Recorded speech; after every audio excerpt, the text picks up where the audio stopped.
Well, I do know my father's mother, Bubby, came in steerage on a boat with 5 children. And her husband had already been in New York.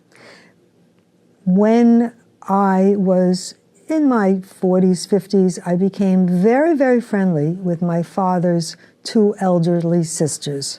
One was in her 90s, one died at 94, one died at 100. I was very, very friendly with them, so I would always ask questions, you know, how did you get here? And my father was the only one of the siblings who was born in the United States, so it was their baby brother. So my older aunt, and they never told how old they were, she would say, oh, well, we came from Europe, we came from Warsaw, on a boat, and it was steerage, and Mama had her hands around us, all 5 children. And I would say, Aunt B, what year was that? Thinking I'd get her age, you know. She said, oh, I don't know, maybe I was 9 years old. I said, well, what year was that? And she wouldn't tell me. I later learned that Aunt B was 100 when she died. And I had been very friendly with her, you know, in her last 20 years of her life. My Bubby, who came from Poland, would always say, my Warsaw, my Warsaw. She was very connected to her hometown. But I never had a conversation with her because all she spoke was Yiddish. And so my father, of course, knew Yiddish, and all of his brothers and sisters knew Yiddish. And when I would come to visit them, because my parents were very good about visiting their parents, Bubby would talk to him and my mother, but I wouldn't have any conversations with her. And there's one that I remember. We were in the kitchen, and Bubby said to me, "De willst tea?" And I said, well, Bubby, I know what de willst means. Do you want? I don't know what tea is. She said, de willst tea, tea. And she held a tea bag in front of me. So that's my funny story from Bubby. And when she passed away, I wanted a couple of things from her. And one thing I got were the Shabbos candlesticks that she brought from Warsaw. And in my hometown currently, Westport, Connecticut, in their museum, they once had a exhibit about family heirlooms, and I exhibited them with a little index card about, you know, these are very important to me. My other grandparents were my mother's parents, and I never met my father's father because he died before my parents even got married. But my mother's parents, both of them, lived very close to us in the Bronx, a couple of blocks from us. And when my mother would go into the city to shop or meet a friend, I would go to my grandma's house from school for lunch, because you didn't have a lunch program in school then. I don't have fond memories of her, I hate to say. She wasn't a very warm, loving, hands-on woman, but she would always give me what I wanted to eat. She'd eat, you know, I'd get blintzes and chocolate pudding. And she spoke English. In fact, she had 3 daughters, my mother being one of them, and she always said, red English, red English. She didn't want anybody to speak anything but English. And when she went shopping, I would say to my mother, how does she shop if she can't read in English? She said, well, she does it from the package with the color. She knows Palmolive soap is green.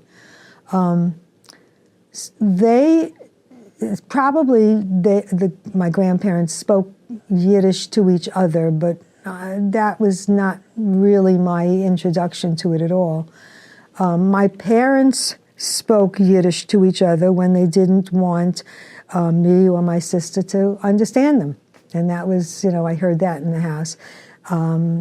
And we had some friends, you know, that come over and speak Yiddish. And every once in a while, a Yiddish expression will come out of my mouth, and my friends will say, oh, I love to hear, I haven't heard that in a long time. You know, I'd say, geh gesundheit, or something like that.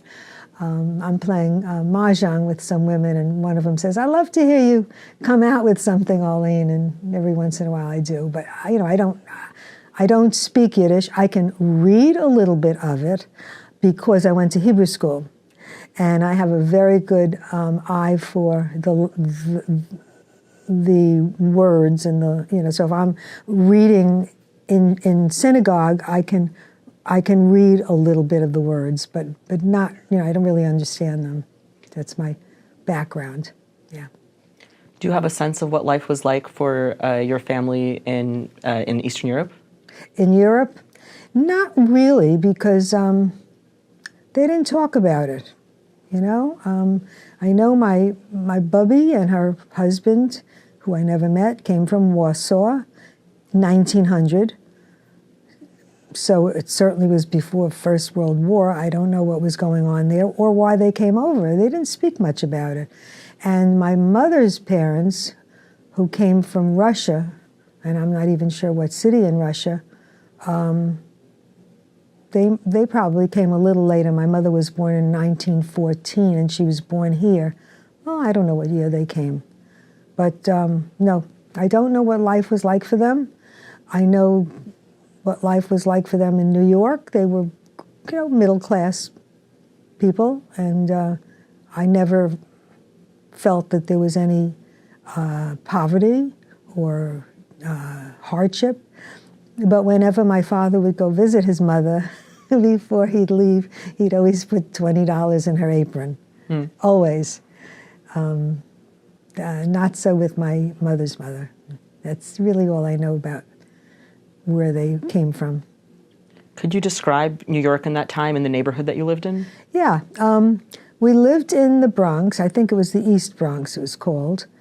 And I lived right near the L.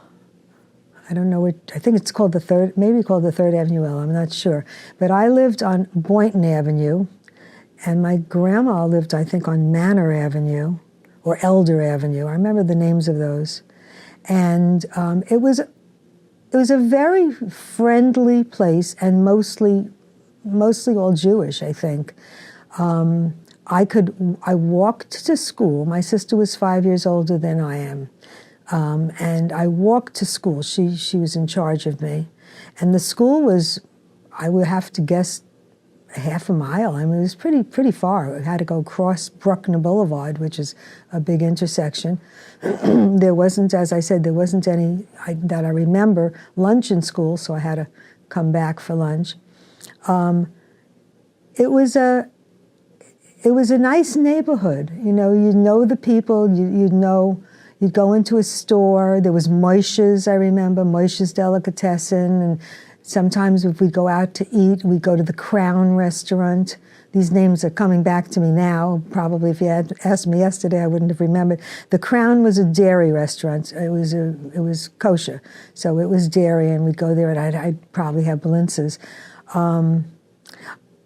I do remember something that happened. My father liked fresh rolls every morning. Every weekend, he worked, of course, in the city, and so did my mother. But on the weekend, he liked fresh rolls, and my sister usually got them because, as I said, we lived in the Bronx until I was 9, and she was 5 years older than me. And so, and one morning in the weekend, she'd say, "Listen, Arlene is old enough; she could go by herself." So I was maybe 8, I moved to Queens when I was 9. Okay, sure, I knew exactly where it was.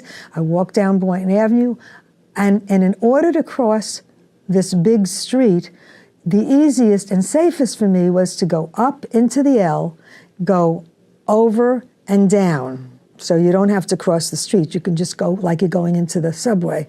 And so I did that.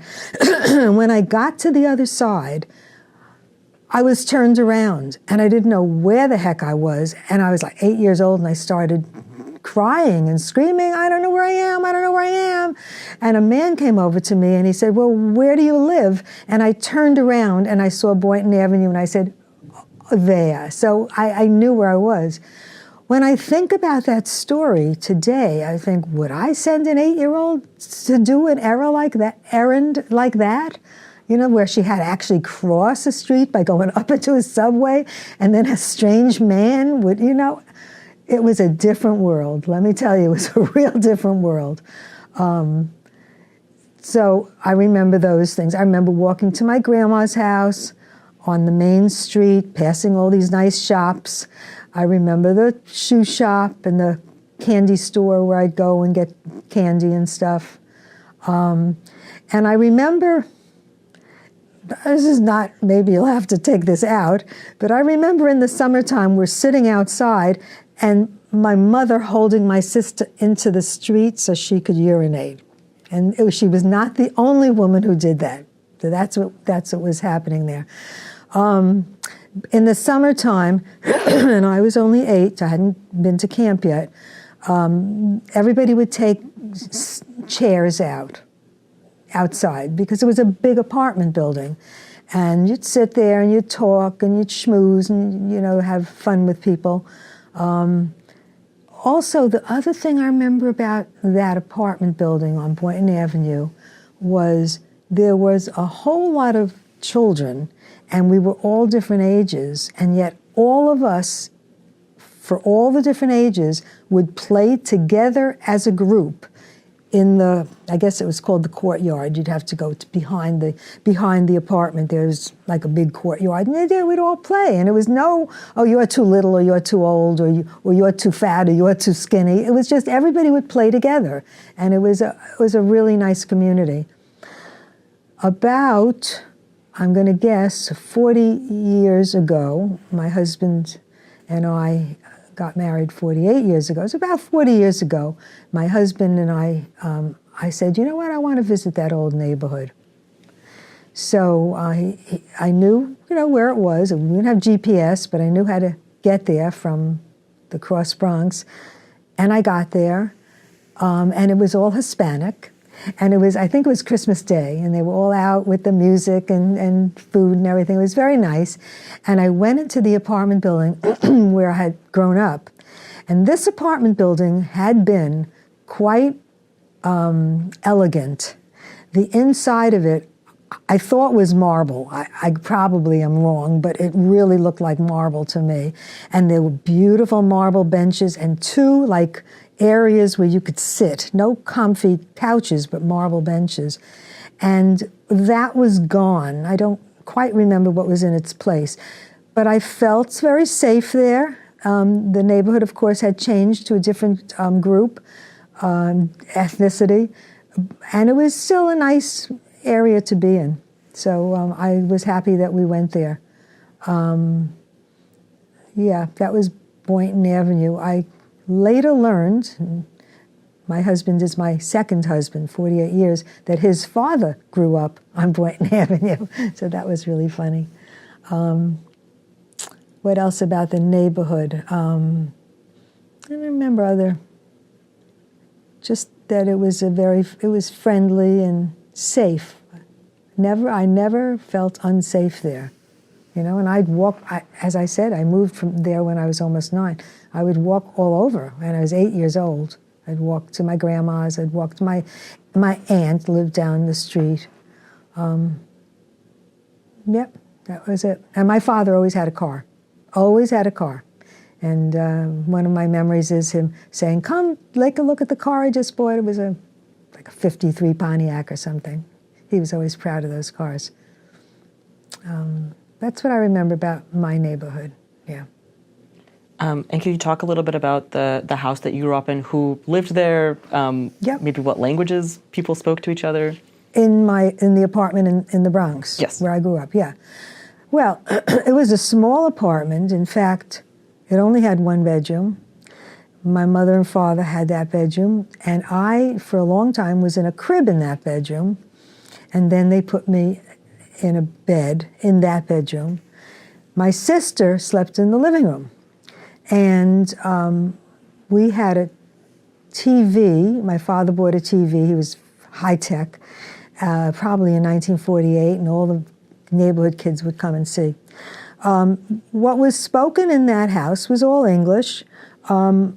When my mother spoke to my grandma on the phone, her mother, I would hear Yiddish being spoken, so I know she spoke Yiddish to my grandma. The women she was friendly with, I think all spoke English. I heard Yiddish on the streets, of course. I heard a lot of Yiddish on the streets. But I didn't learn it. I didn't process it.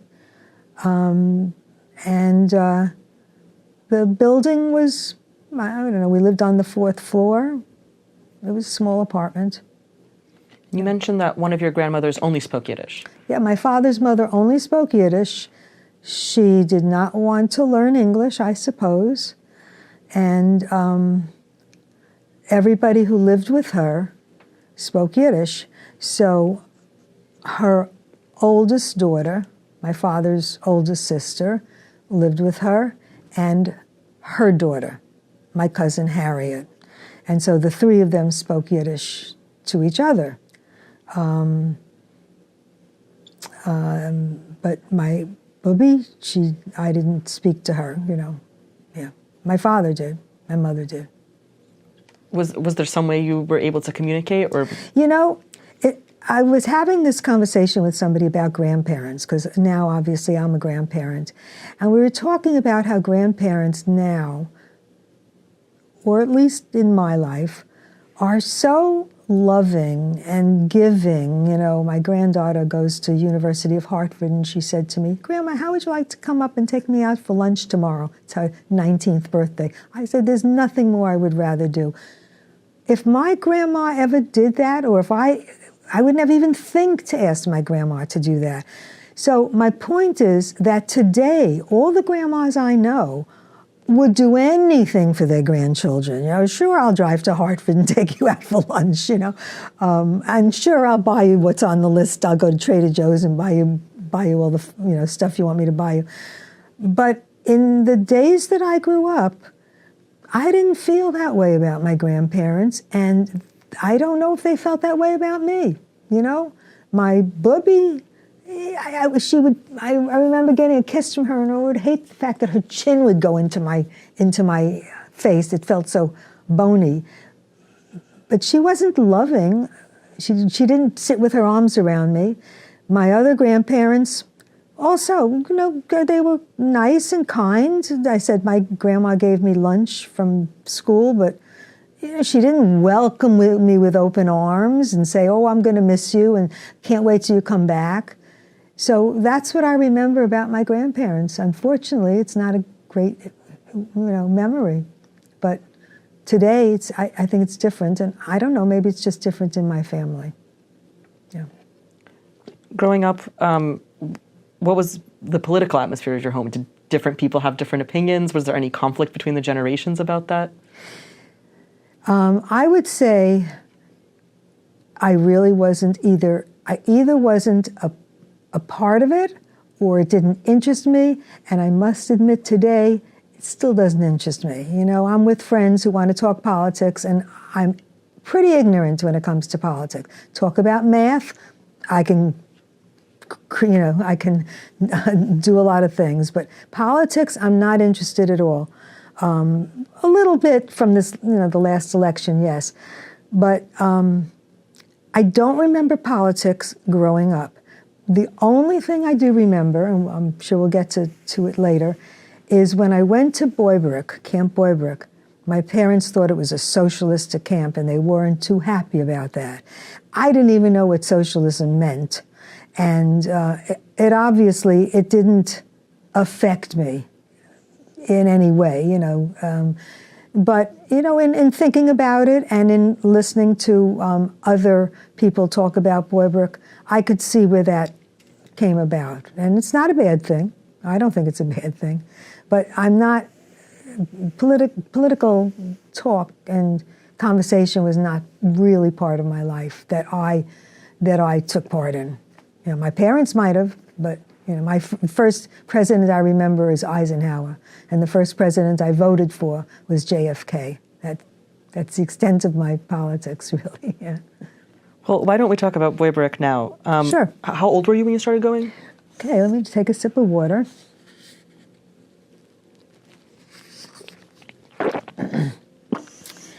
Okay, as I said, we were going to move from the Bronx to Queens when I was 8. I was going to be 9 in October. And my parents said, you know, we're going to be moving this summer. You're not going to know anybody.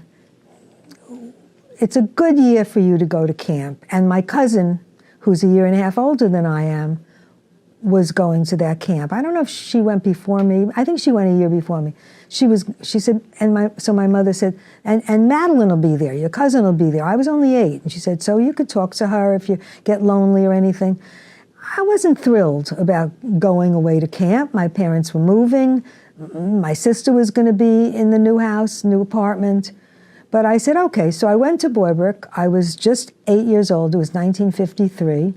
And I wasn't too happy about it. I only stayed for a month. But the next year, my parents convinced me, try it again. And from that point on, you couldn't tear me away.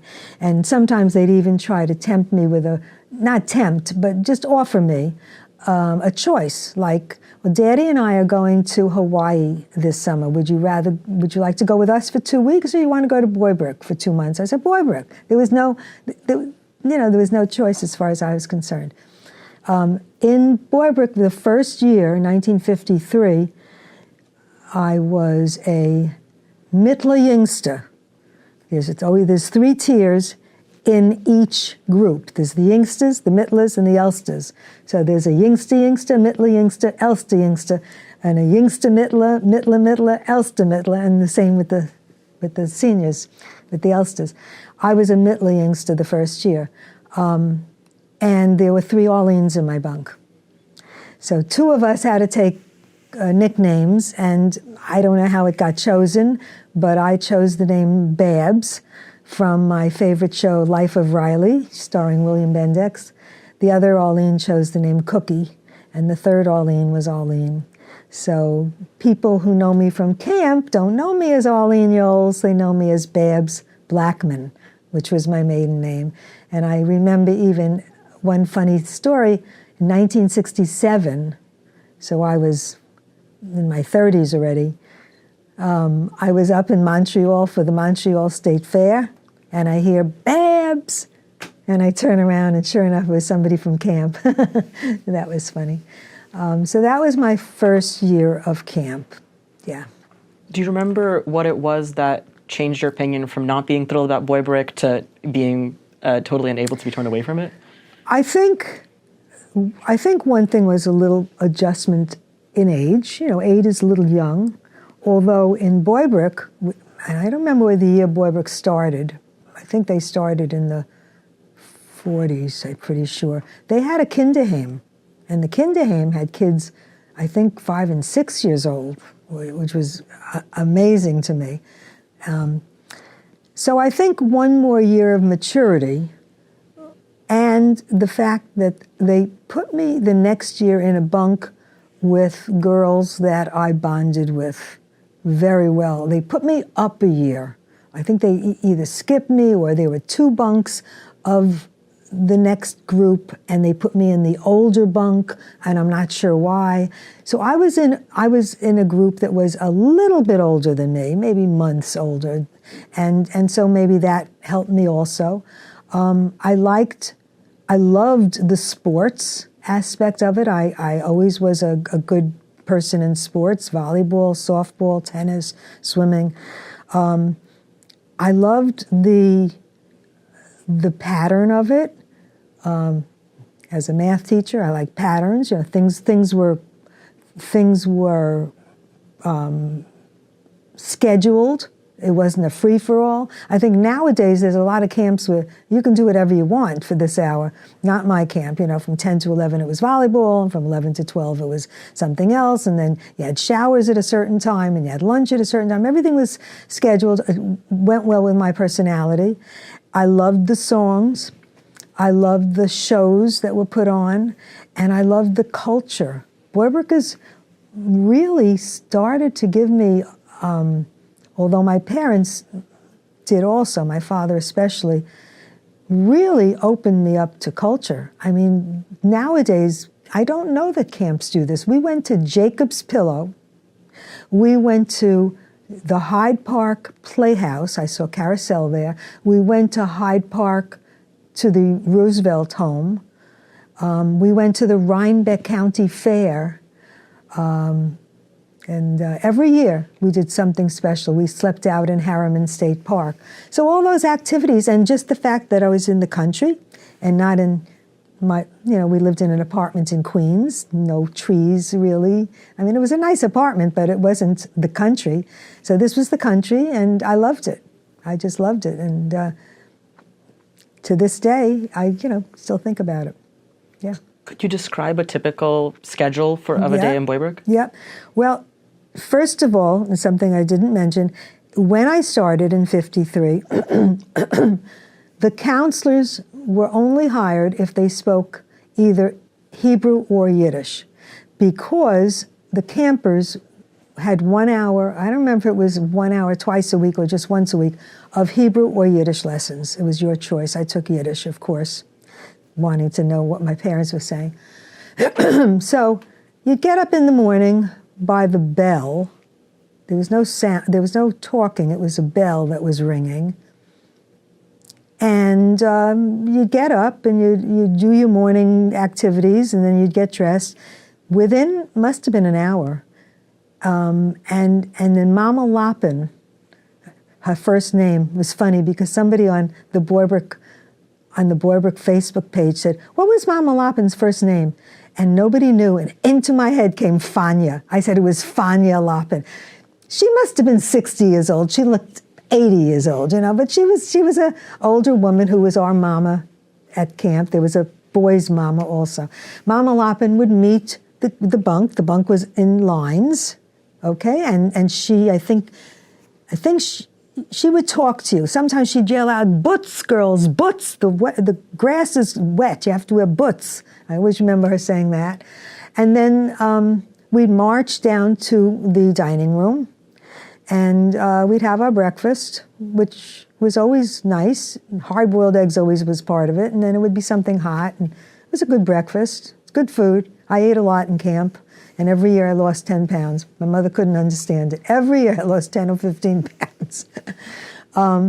After breakfast, you'd come back to the bunk and you'd do, I think I'm pronouncing it right, and I think it's the right word, rainkite.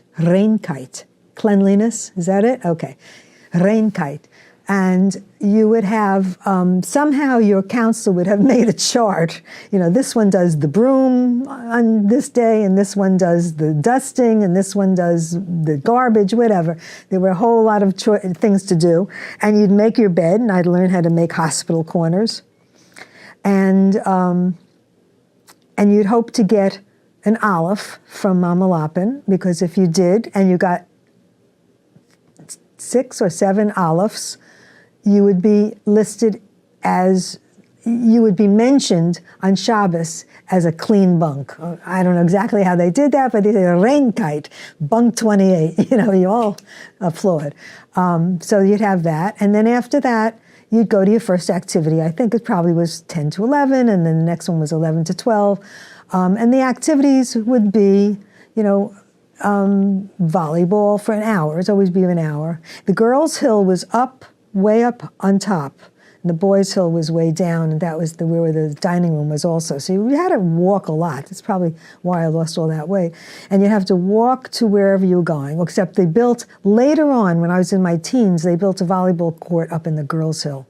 So we didn't have to walk to it. So there was volleyball, or the girls had softball, or you'd play tennis. If you do swimming, that was quite a schlep, because from the girls' hill to the lake, maybe it was a quarter of a mile. It was a long way. Boybrook is a big place. It's now Omega Institute. I don't know if you know about that, and it's still gorgeous. So, but they had a beautiful lake, and you could have swimming for a lesson. You could have swimming lessons, which we didn't like, or you could have free swim, which was always nice, or you could have rowboats. You could row, which was nice, because you try to go out and get stuck in the lily pads, and they'd have to call you back in. It was always fun. And then at some point there was lunch. You'd line up again and go into lunch. And then after lunch there was rest hour, probably from 1 to 2, where you were expected to write letters home or to actually rest. as you got older, you did more things. But, we rested on our beds and wrote a lot of letters home, I remember. Nowadays, I don't know that kids still do that. They do texting. And then after that, at 2 o'clock, Mama Lapin was up in the, it was called the Maslanda. It was called the Maslanda. It was like I forgot what you call those outside buildings. It'll come to me. And it was called Maslanda because somebody by the name of Marcia Maslin's parents gave money to build it in her memory. And that's where you would go for milk and cookies. So one person from your bunk would go to the Maslanda. It was like a gazebo. That's what it was, a gazebo. And get your milk and your cookies for your, after your rest. And then you had 2 more activities. And then you had showers, in the evening, not in the evening, before dinner, you had showers. The showers were community showers. I was never one to be modest. Didn't bother me there was a row of showers. There'd be 5 girls in it. And then you'd dry your hair out on the road. And if a man came up, somebody would yell, "Man on hill," and you'd go inside. And after the showers would be dinner. And after dinner would be the evening activity. And the evening activity might be, what might it be? Oh, some kind of games, like field games, or maybe dancing, you dance the hora, or it might be storytelling, or it might actually be it might be some kind of demonstration, maybe somebody was doing something. That was the evening activity. And then you'd go up to your bunk and you'd go to sleep. And then there would be, a counselor would be on wach.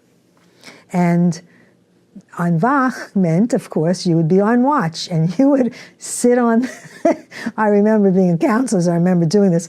You'd sit on the macadam road, lie there, or sit there, and there'd be 2 people on wach, because there were a lot of bunks. I don't remember how many, but there were, I guess, 9, 10, 12 bunks maybe.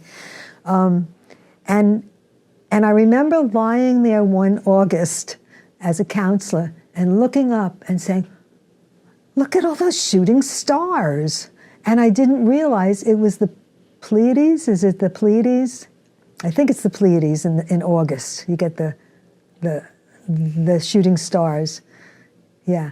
And I didn't know what it was. I just saw 1, 2, 3, all these shooting stars. And then at midnight, because I think the counselors had to come back at about 12:30, or maybe at 11 o'clock. At some point, somebody came up to you on wach and gave you a salami sandwich and a drink.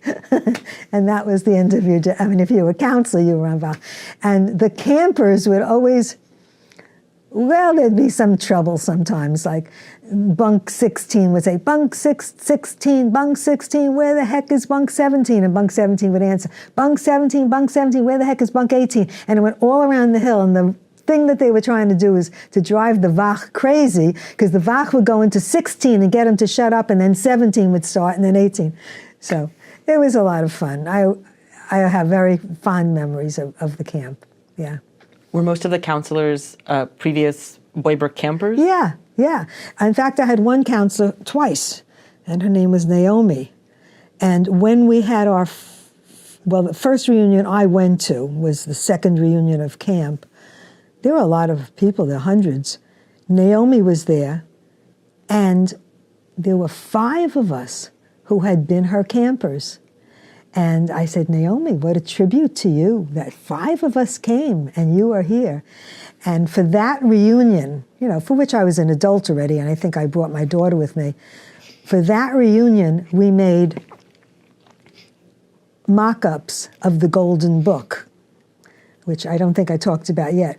And in the Golden Book, we gave people at the reunion honors. And we gave Naomi Janowitz, Naomi Janowitz, a full page for her being a wonderful counselor and the fact that 5 of her campers were here. Yes, so the one thing about Boybrook that I always say is it's not a camp you go to for 1 or 2 years. I mean, I, having been there, I think it was 10 or 11 years, my friend Mimi was there 14 years. And my friend Frida was there for 13 years, you know, and they started in the Kinderheim. So, yeah, anybody in the bunk were kids that you've been with and I grew up with and had been there a long time. I remember as a teacher going to a workshop, so I'm in my 30s, 40s, and seeing somebody there, and I said, I'll bet you're Joni Miller's sister. Joni Miller was a girl in my bunk, because she looked just like her. And the sister said, I am. How do you know me? I said, Boybrook. And so she said, oh, my sister lives such and such, she'd love to see you. And she happened to live on the street where a friend of mine lived in Pleasantville, and I went to visit her. So the relationships, you know, it was just, yeah, that's one of the reasons I loved Boybrook. So, yeah, that and all the traditions and all the Jewish stuff I got from it, yeah. Going back a little, could you explain what the Golden Book was or is? I remember they call it in Yiddish, the Goldene Book von Boybrook. And it was a hand-illustrated book. Now, I know that the National Yiddish Book Center is familiar, I'm pretty sure you're familiar with Josh Waletsky. Josh Waletsky's mother, Tzip, hand illustrated that book as long as she was able to, and then maybe somebody else took it over. So it was a masterpiece of visionary pictures and handwritten entries.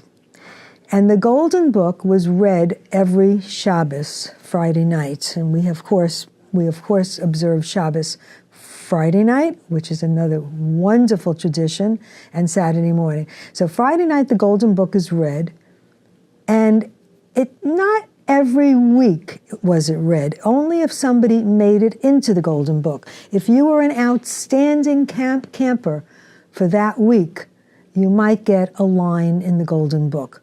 For example, Babs Blackman helped Shelley Letterman when Shelley fell down and skinned her knees and brought her to the infirmary, and she was very helpful in doing it. Okay, I did get one line. I cannot remember what the line was for. It was just very nice that I got it.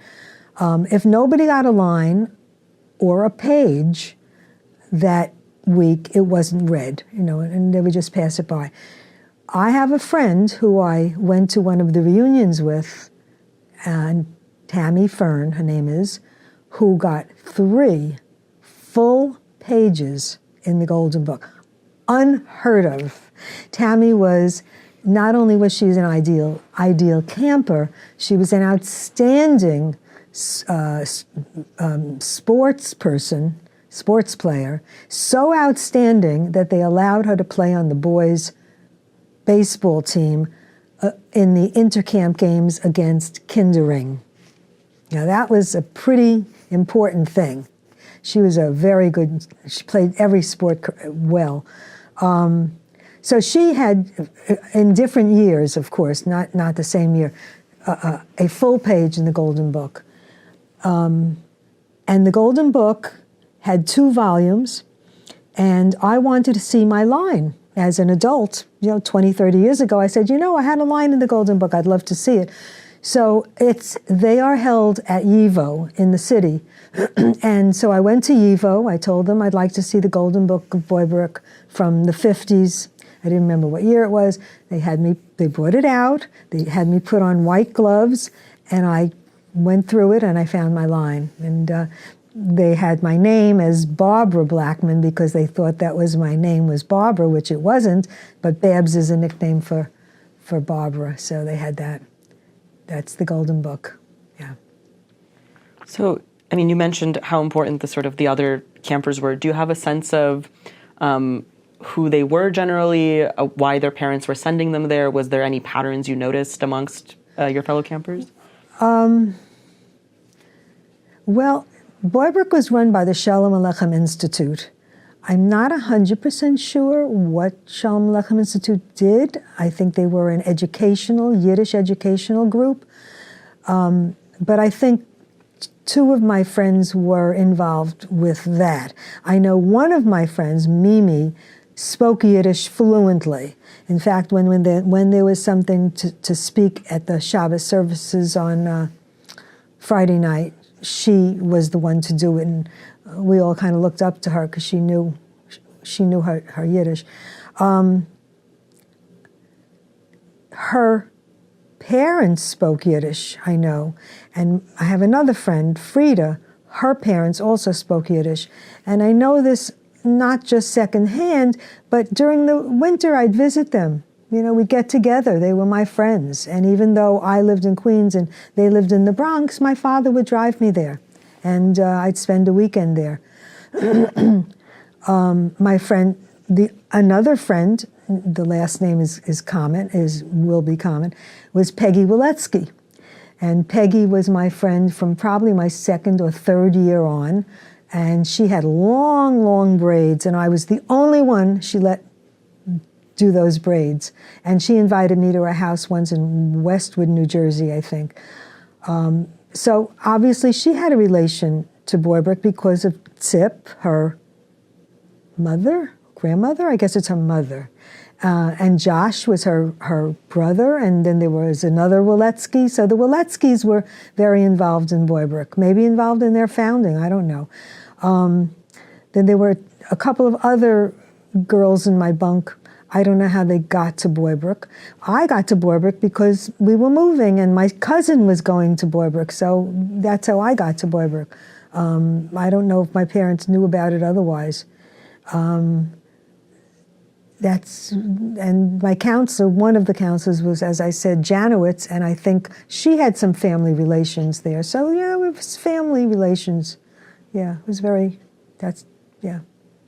And what about the staff? Were there any other people helping to run the camp aside from the counselors? Well, yes, of course. Since we put on shows, and one of the shows we put on, I had the lead female part. It was Finian's Rainbow. I think I was like 14 when I did it, or 15. So we put on shows. Once a year we had that kind of show, a Broadway show. Then once a year we had something called the mid-season, and that was more or less a highlight. It was done on a big field, and it was more or less a history lesson. I remember once doing it on Theodore Herzl. So you talk about Herzl's life, and it was, and it was more or less a play with a little music and formations. You'd go into a formation, maybe into a Jewish star or something. That was the mid-season. So, of course, you had to have music teachers. You had to have maybe a director or some kind of person who was interested in acting. Whether that was their career or not, I don't know. But, somebody who told us, stand there, stand there.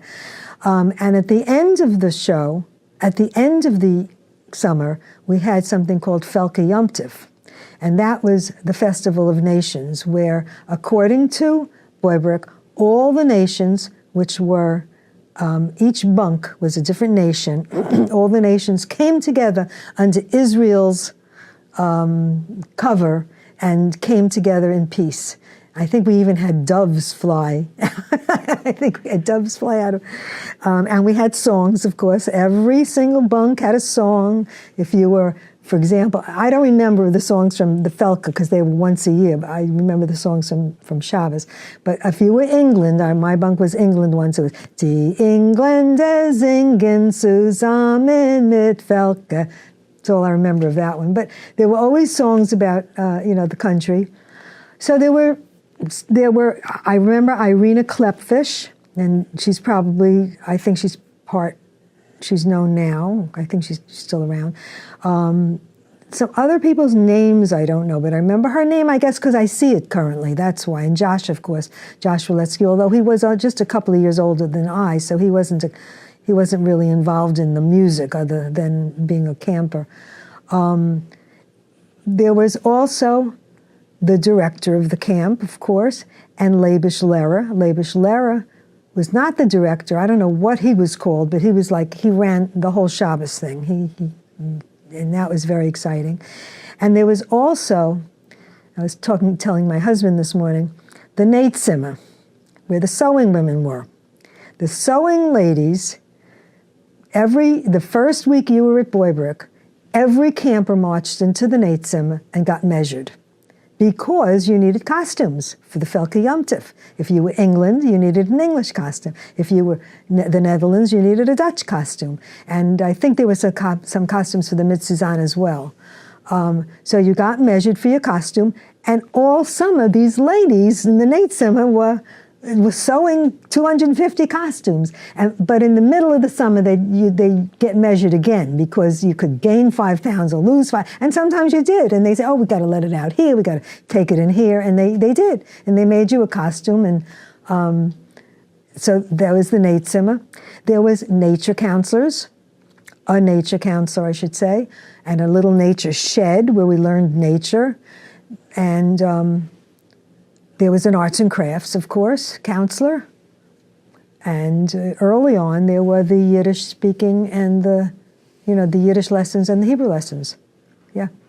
I'm curious about the women in the Neitzimmer. Were they, well, first of all, did you get to keep the costumes afterwards, or what happened to them? That's a good question. I do have I didn't bring it. I did have the little skirt I wore when I was in Elster, because everybody signs it at the end of the year. The costumes themselves, I don't think you got to keep, but I really don't remember. But they were cute. They had little hats and little shirts, and it was very cute, yeah. And do you know, were those women sort of family members of campers? I have no idea who they were. No idea. I don't remember speaking English or not. No, I don't remember them.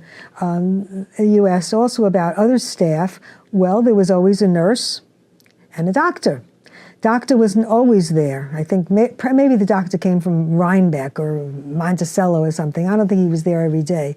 But the nurse was there every day, and her name was Mrs. Speisman. Mrs. Speisman. And we'd go there, and Mrs. Speisman would coach you with calamine lotion or give you an aspirin or something. Or on a rare occasion, you'd have to sleep there because you had something, that you needed to sleep there for a couple of nights. I had a spider bite once. Yeah, I'd been to the infirmary. Yeah. And then there was a guest side to Boybrook where adults could go. And they had activities.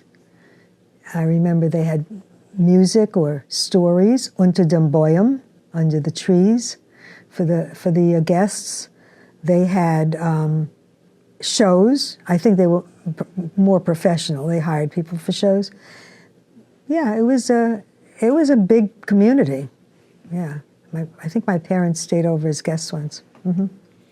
So you mentioned Shabbos. Were there any other religious aspects to the camp, or was it primarily secular? Well, Shabbos was a big thing. I mean, because Friday night you wore your whites, Saturday morning, and everything was oriented towards Shabbos. The camp was. I was trying to remember yesterday whether it was kosher or kosher style. I think it must have been kosher, but I don't remember. And other religious aspects, well, all the songs we sung were in Yiddish. 95% of the songs we sung were in Yiddish. And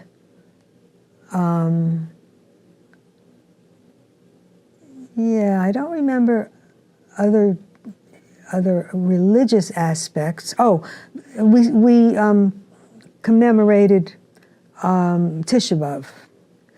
And Tisha B'Av was always very solemn. And we would enter the auditorium, there would be black cloth, solemn occasion. And remember, this was in the late 40s, early the 50s mostly, that I was there. And so this World War II and the Holocaust were newly in their minds. And they talked about, or didn't really talk about, but they said they would light a candle, they'd say, remember Majdanek, remember Auschwitz, remember Treblinka, and it was very solemn. And we sang the song Ani Mamen, which was like a dirge. And I'll never forget one little girl running out of the auditorium because, maybe this was 1950 and she had just lost some relatives in the Holocaust, and it was very sad. So yeah, I got a lot of Jewish culture and a lot of feeling of Judaism from Boybrook, yeah. Could you describe how Shabbos went? So I know you mentioned there were songs, there was the Golden Book. Was there anything else that sort of went into that ritual? Yeah. There are, I'm sure, pictures and videos online of the camp lined up, okay? The girls would come down from the girls' hill, and the boys would come from the boys' hill, and before you got dressed or during, you get your laundry ready. That's because it's Shabbos, all the laundry is put away, and the new laundry was delivered, I think, and you'd get dressed in all white. So it was a gorgeous, beautiful sight of everybody all in white. And you'd make a giant horseshoe on a field in front of the boys' bunks. And Leibish Lehrer, and I don't know he wasn't the director, but I don't remember what his name, I don't know what his category was, but he ran the camp. Leibish Lehrer would be in front, he'd give us a little talk. I don't remember really what he talked about, but he would talk a little bit, maybe just say good Shabbos, and then he'd say, right, we go. That would be the end of his talk. He would blow a whistle, all right, we go. And the youngsters would start, and the eldsters would follow all the way around, and we'd go into the auditorium. Not the auditorium, into the dining room. Into the dining room on Shabbos, you stand up, music would be playing, and you would be standing, and there had been elections for boys president, girls president, and for the candlelighters. So the two Shabbos candlelighters were up at the front, and they would light the candles and say the prayer. And then you would have your Shabbos visitor. So whoever your normal, your counselor was, you would have a Shabbos visitor. The day or the day before, on Thursday, I guess it would be Thursday, maybe Wednesday, they'd come around with a list. Who do you want to be your counselor at the table? And of course, there'd be 4 or 5 at the top of the list who'd be gone if you were the sixth bunk to pick them. These good-looking boy counselors you'd want, or some funny girl counselor. So you'd pick somebody. So then, after the candles were lit, your Shabbos guest was there, the counselor, and then you'd start your meal, and it was always chicken. It was always good. Food was always good, chicken and soup, and I think you sang 1 or 2 songs there. But the ceremony itself, I think, was after dinner. That's my guess. I think it was after dinner. And so you'd file into the auditorium, you'd file into your benches, and they'd do a whole Shabbos ceremony with a Shabbos story. They'd always do a story. I forgot the name of that. But they'd always do some kind of story in English. Sometimes they'd read from the Wise Men of Helm, which was always fun. And we'd sing a lot of songs, and they'd read from the Golden Book. And then after Shabbos, you'd go out, and because you were all in white, you weren't going to roll around in the grass, but we'd do dances or something. And then the next morning, I think you still had to wear white on Sabbath, on the morning, Shabbos morning, Saturday. And they would have another, Shabbos celebration. But not the whole day. I think the whole day we were allowed to play games and stuff. Yeah, so that was it. Do you remember any of the songs that you sung? I do, and I'd love to sing. I brought my original book from 1958, Camp Boybrook Songs. I don't know if you can see it clearly, but it's a little faded. It's 1958, and it has my camp name there, Babs Blackman, Camp Boybrook Songs. And it opens as a correct Jewish book would open left to right. And in it are all the songs, most of the songs you sing for Shabbos. I'm going to use this one, which is a newer book. This was during one of the Boybrook reunions. They made this for all the people who came. This one opens the English way. And this one has the translations. I guess when we sang them as little kids, they told us what everything meant, but they didn't write it down. Anyway, the first one I'm going to sing is about, and I'm going to read it because I remember the tune and I remember some of the words. Okay. And you'll forgive my pronunciation if it's not perfect, because I'm not, just do my best. This is a really interesting song. This is from Felke Yomtiv, where everybody comes together, and this also kind of gives you a really good understanding of the socialistic aspect of Boybrook. We're all the same people. It doesn't matter what color you are. We all come from the same parents, basically.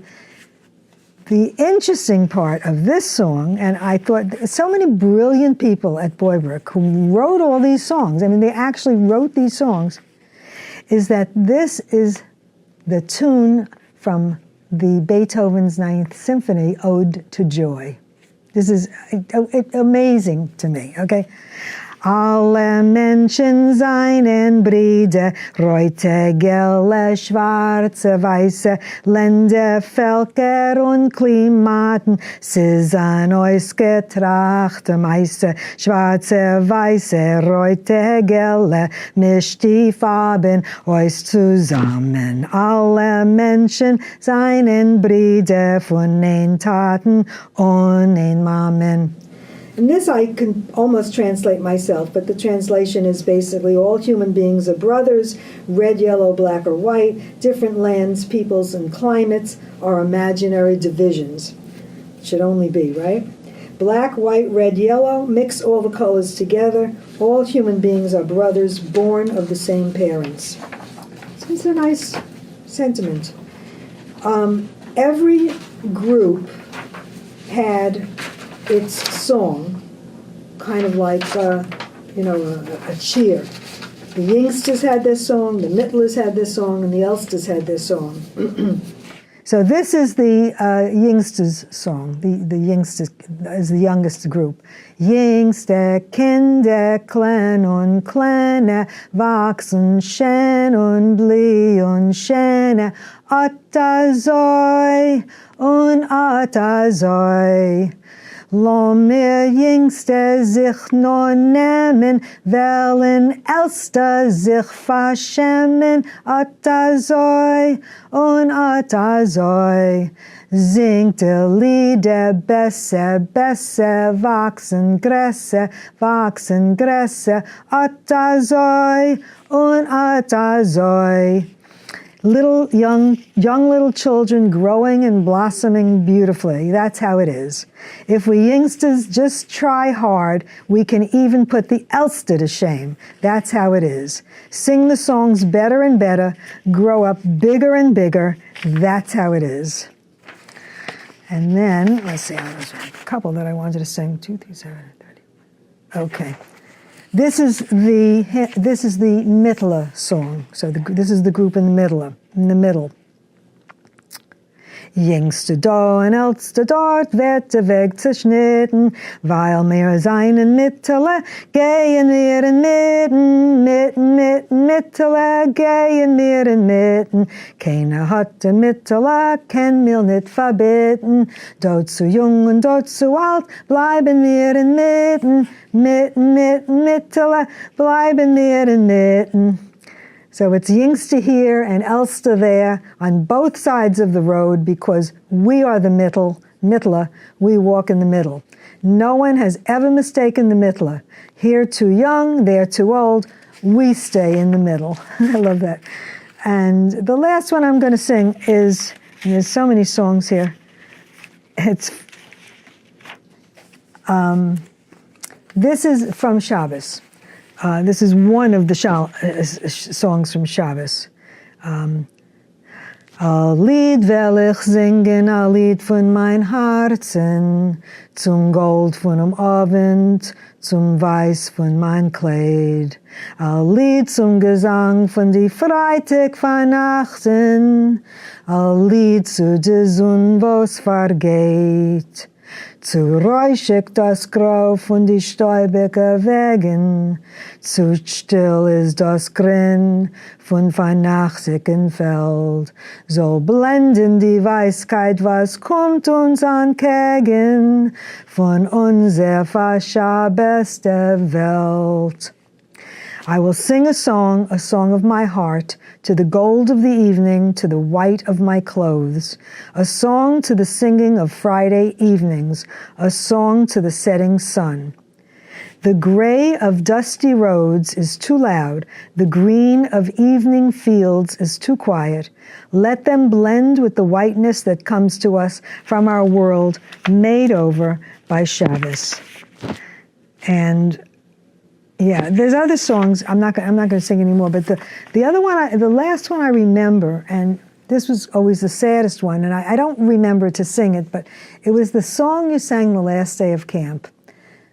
Oh boy, berek es kommt der Tam, der Tam is out. I can't sing it, but that's the tune, and it basically says, "It comes the time we have to go. We're going home to the snow, and the cold, and we're leaving our friends behind, but we will always have Boybrook in our love and our hearts." I couldn't find the song. It might not be in there. But then tears always flowed when you were a teenager leaving all your friends. But it wasn't too long before you got back together, because camp ended pretty late in August. And in September, we had a camp reunion in the city, in one with just your friends. The actual reunion was more like, was in the Algonquin Hotel. That was in, I don't know, maybe the winter time. But in September, your bunk or two bunks would get together right in front of Radio City Music Hall. And just go together with your friends, which is another funny statement on the years, because, let's say I was 12 years old, it was 1956, and I went by subway. Where was I? I was in Queens, from the subway to New York by myself to Radio City Music Hall, and walked around the city with my friends and went home by myself. So that was the end of summer. Yeah, the songs I love. They really, you sing them every Shabbos and every year for so many years. You remember them.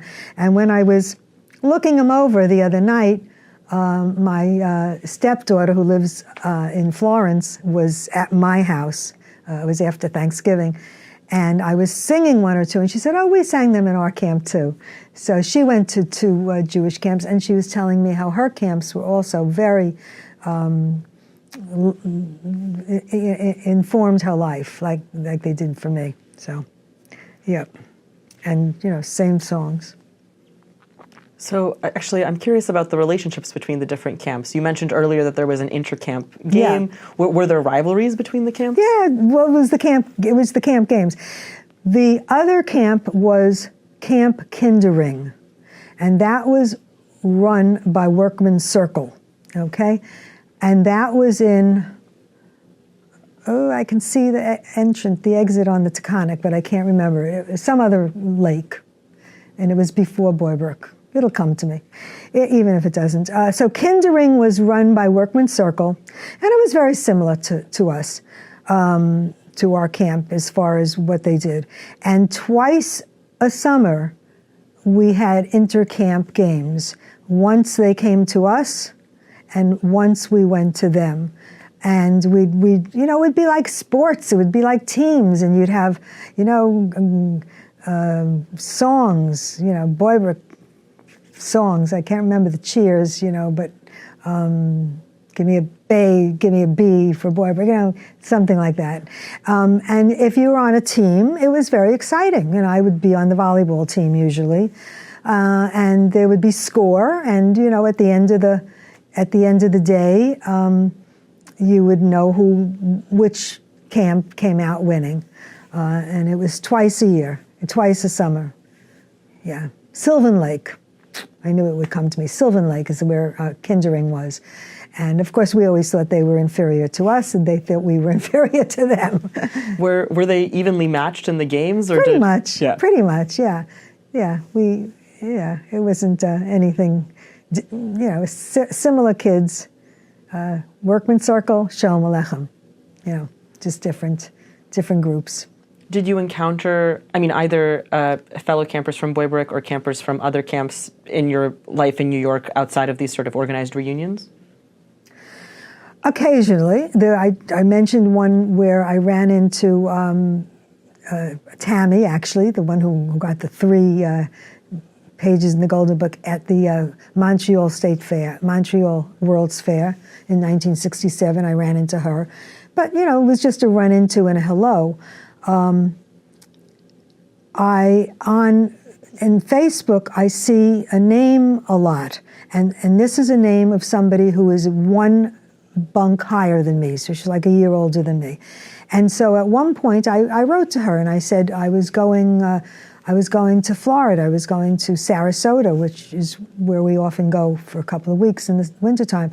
And she said, she goes to Sarasota every January. She lives in Tampa, but she goes to Sarasota in January for a week's vacation. And it turned out the place she goes was like a quarter of a mile from where we go. So I went over to meet her, my husband and I, and we had lunch with her, and her name is Sue. It was Sue Sager. And she was the lead in South Pacific. She was Nellie Forbish, and I still see her as that. So, you could run into somebody, but you don't have a relationship for 50 years, 60 years. It's just a hello. I did about a good number of years ago wanted to look up a couple of my friends. But women, of course, often change their name, and it's hard to find them in Facebook. And I looked one person up who had a very unusual name, my friend Mimi Trokin. And it turned out that she was still under that name, even though she had gotten married once or twice. And I got together with her in the city, and we had dinner together. And it was lovely to meet her, to see her there. Another time I remember, I went to, I can't remember the institution. It was somewhere downtown. They were doing some Jewish songs or maybe camp songs. And so in the audience, I met Josh was there, of course, and some others that I knew. Another place, and I didn't meet anybody from camp, I went to the... It was a museum, National Jewish Museum, maybe, in Pittsburgh, I think it was, outside of Falling Water. I think it was I think it was not Pittsburgh, the other Pennsylvania.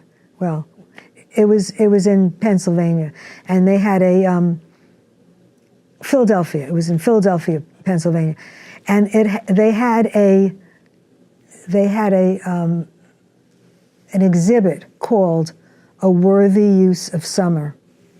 And in it, they highlighted 5 Jewish camps from the era of Jewish camps, and one of them was Boybrook. And my friend told me about it. I didn't realize about it, they were having it. And so, of course, I went down there with all my Boybrook paraphernalia, and sure enough, they had a lot of Boybrook stuff, and they had stuff that people had given them, and I said, if I had known about them, I could have given them this, and I could have given them that. And that was, that also brought me closer to my camp days. So, but I don't have any outside relationships with anybody from camp anymore, other than the ones I mentioned, meeting somebody at a conference or, saying hello to somebody. Yeah. What would you say are the main values you got out of Boybrook? Well, one, very secular, sports. Girls didn't do a lot of sports when I was growing up. If you were in high school, for example, you were a cheerleader. There wasn't any girls' sports. I would have joined a girls' sports team. So sports was a big thing for me. Jewish culture, Shabbos. My mom always lit Shabbos candles, but we didn't sing. We said the prayer. Some of the rituals and the comradeship with other campers, meeting people from different walks of life. I was a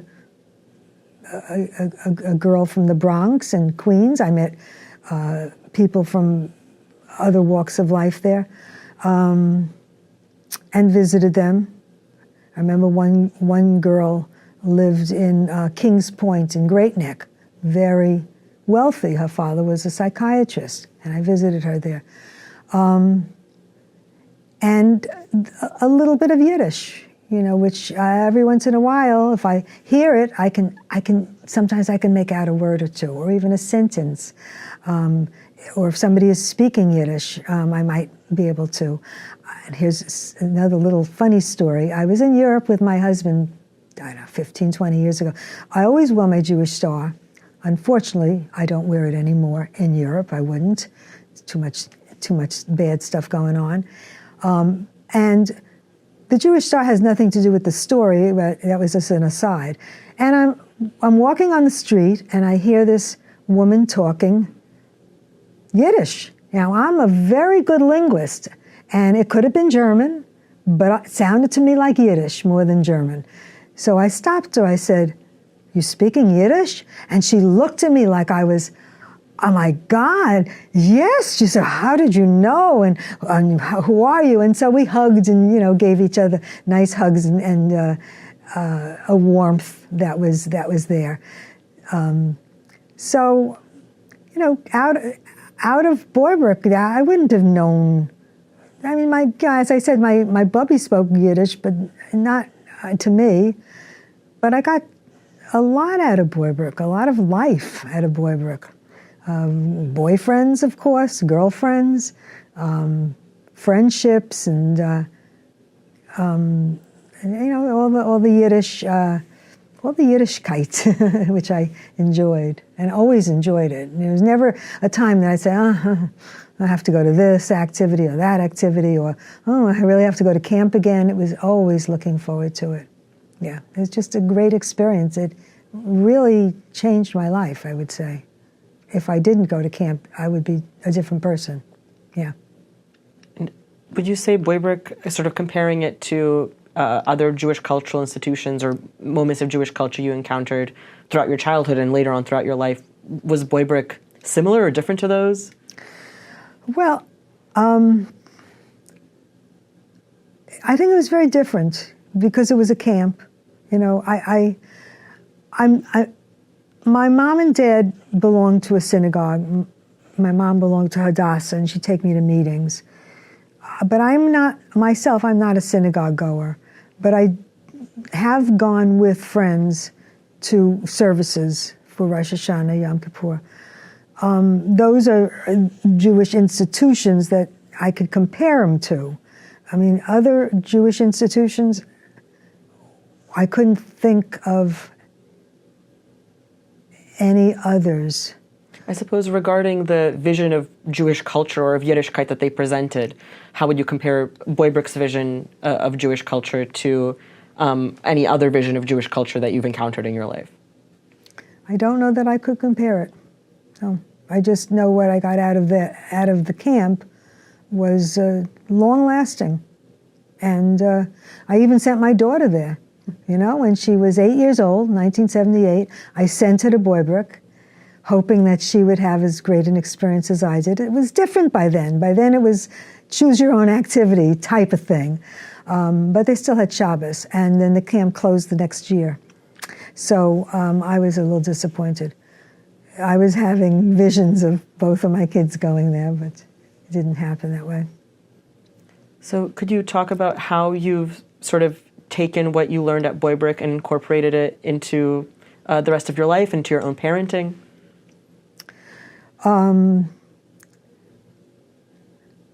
Well, yeah. I think I've instilled in my children, and I don't know if I can be specific, I've instilled in both of my children a good sense of Judaism, cultural Judaism. My daughter is even more spiritual and religious than I am. She attends synagogue regularly and has done a lot of things there and managed programs and so forth. My son is more like myself, more in a cultural way. I might sing a Yiddish song to them once in a while. I did not light Shabbos candles until about 2 years ago. And that's a little bit of an interesting story, too. It was just when COVID was lifting, and I went into the city for the first time on the train. And there were two men, young men, who asked another man who was sitting if he was Jewish. The guy said yes. He stood up, and they wrapped the tefillin and put the phylacteries on him, and they said, repeat after me, and they did a prayer, and he said the prayer, and I was shocked, okay? And then the guy sat down, and then the two young boys were walking down the aisle. It was Friday. He said, are you Jewish? Are you Jewish? Are you Jewish? And I said, yes. He said, do you know what time to light the Shabbos candles? I said, no. He said, and he gave me the time. He said, do you have Shabbos candles? I said, yes, because when my daughter comes over on a Friday night, we'll light them. She lights them. I said, yes. He said, then light them. And from that day on, I've lit Shabbos candles every Friday night. I said, if two boys on a train are reaching out to me, a Jewish woman, to light the candles, I said, that's important. And we light the candles, we say the prayer, we say Good Shabbos. And when my daughter first got married, she's married 20 years now, she and her husband went to the rabbi, and she said, I want to have more of a Jewish home. She toyed with kosherism. I don't think she's kosher anymore. She did that a little bit. But he said, she said, what should I do? I don't know what to do. I didn't have a bat mitzvah. I don't know what to do. I don't speak, And the rabbi gave her very good advice. He said, start by lighting the Shabbos candles. And so she did. And from there, she's really blossomed more into Judaism. So, yeah, it's definitely affected my life. Jewish culture, shows about Jews. I might flock to something like that. A story, a movie about a Jew or Jewish people. Of course, Holocaust movies we'll see. So things like that. It gave me a deeper sense of my background. My parents were not very religious, but they were Jewish, and I knew we were Jewish. It wasn't like I was growing up in a house with no religion, but gave me a deeper sense. And today, what would you say? What does it mean for you to be Jewish? What does it mean for you to have a connection to Yiddish? Well, Yiddish is the mama lotion, and hopefully it never disappears. I was very happy to read several years ago that it's kind of on its way back, that people are speaking more Yiddish. I was at my local Y, where I work out, and I heard somebody say, "Was magst du, Harold?" And I was so happy to hear that. Was magst du? Was magst du? So I'm happy to hear that Yiddish is coming back. I enjoy looking and reading and humming those songs again. And the book center, it's fabulous that what the work that's being done here is just unbelievable. I read Aaron's book about how he got the whole thing together. It's very interesting. So, yeah, Yiddish is our language, and as people say, it's very expressive. It's very expressive. A lot of expressions in there. And I have books at home that have Yiddish expressions, and if you or if you can't say something nice, say it in Yiddish. Yiddish curses. My favorite one, which I never remember, is about the onion with your head in the ground, the feet in the air, the tzibula. But I don't remember, the whole expression. So, Yiddish is important to our people. Very. So I think we're nearing the end of our time, but are there any other stories that particularly stick out, either about your time at Boybrick or about the reunions afterwards, or stories from your family?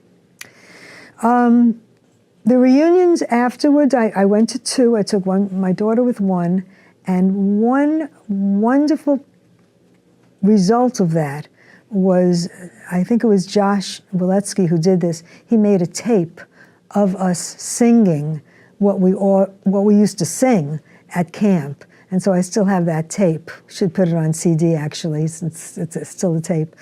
That was wonderful. And being back at Boybrook and having Omega Institute welcome us and even put up some backjaps that we used to have at Felka, because if you were England, you had a backjap that said England. And if you were Amsterdam, you had a backjap that said Amsterdam or in the Netherlands. And they put those backjaps up because they found them under their buildings. So that just that just that memory of the reunions was fun. But I look through. I have photo albums where I have many pictures, stills of me in Boybrook, of friends, of my parents coming to visit and bringing. My mother used to bring roast chicken and stuff, and we'd sit down by the lake with all the other families and have a feast. So I like to look at those pictures. I even have movie pictures from my father's Super 8 camera, so I can actually, and I think those we definitely put on tape. It's not on CD. So those I can look at also of Camp Boybrook, and I see myself walking down the Girls' Hill. I remember one summer, oh my goodness, this was, I think, the summer of '55. Out of the 56 days that we were at camp, I think it rained 52 days. It was horrible. We had all of our hanging stuff, we put over the rafters, our wet, all our wet coats and our wet pants and everything. They were running out of things to do with us. We go into Rhinebeck to see the movie Shane, or we go here to see a show, or we play ping pong. We'd be doing so many indoor things. I remember that summer, but we had fun anyway. So all my memories are happy ones. I ran for girl president once. I didn't make it. My friend Shushi did, Shoshana, and I think I once had some position. I don't remember what. It wasn't that. Well, I was the lead in the camp show. That was fun. So I have only good memories, really. It was just my first year when I was so young. I missed my parents, so I'd go over with my cousin and I'd talk to her. But camp was a really shaping experience for me. Yeah. Do you have any memories from your time as a counselor that particularly stick out? My camp memories mostly are from when I was a camper. Of course, I remember being a counselor. I was first to CIT, and I remember the counselor over me. Her name was Lynn, and we were in the Kinderheim. So we had these little babies, 5 and 6 years old. And then another time, I was a counselor, and they gave me older kids, like 12 years old. I was better with the older ones. Yeah, I don't have a lot of memories from that. Well, a little bit. I remember, as a counselor, you had freedom after the kids went to sleep, unless you were on Wach, which only was once a week or something. And so you'd go down to the tea room on the guest side, where every night on the guest side at 9 o'clock, 10 o'clock, whatever, they always had tea and cookies. So you'd go there as a counselor, and you'd have tea and cookies. Or as a counselor, the other thing I remember is on your day off, somebody would have a car and you'd go into Rhinebeck You'd go walk around Rhinebeck, or sometimes the guys in the truck, in the pickup truck, would take you into Rhinebeck and take you back again. But it's interesting that those memories, as I'm thinking about it, have nothing to do with my bunk of children.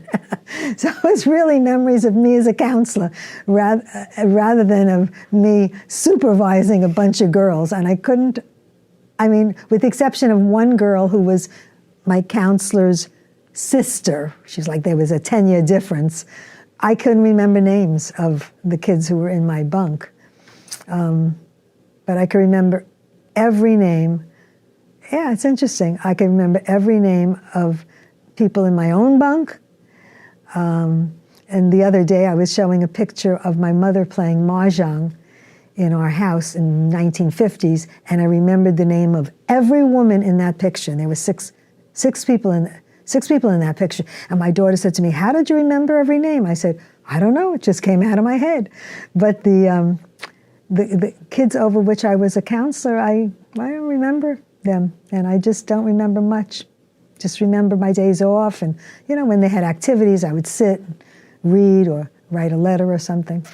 But the time with the other counselors was as much fun as with the campers. But I definitely, if I had to rate it or rank it, my time as a camper was the highlight. Yeah. Do you think there's anything comparable to Boybrook today, or do you think it's sort of something that was so unique? I don't know what's comparable today. Let me just think for a second, because my two granddaughters both went to Crane Lake, the Crane Lake and Eisner camps.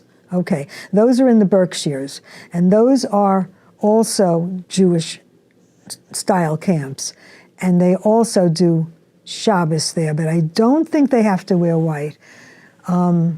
And you don't have to be Jewish. Now, I'm not saying you had to be Jewish to be in Boybrook, but I didn't know anybody who wasn't. Now, in the Eisner and the Crane Lake camps, it could be anybody, and so I don't know how deep the Jewish experience is there. But I'm pretty sure they light candles, because I did go there as a weekend. They had parent and grandparent weekend. Is it comparable to Boybrook? Well, it's comparable in its own way. Would I say it's like Boybrook? No, it can't be. It's a camp. A camp is a camp, and you're away from your parents for 2 months, and you have strange food that you like or you don't like, and you meet new people, and you meet a boyfriend or a girlfriend, and you're having a romantic experience. So in those ways, it's alike. It's not Boybrook. And, as I said, in Boybrook, my friend was there for 15 years. My other friend was there for 14 years. I was there for 11 years, and 10 or 11, I can't remember. And it was quite different, yeah.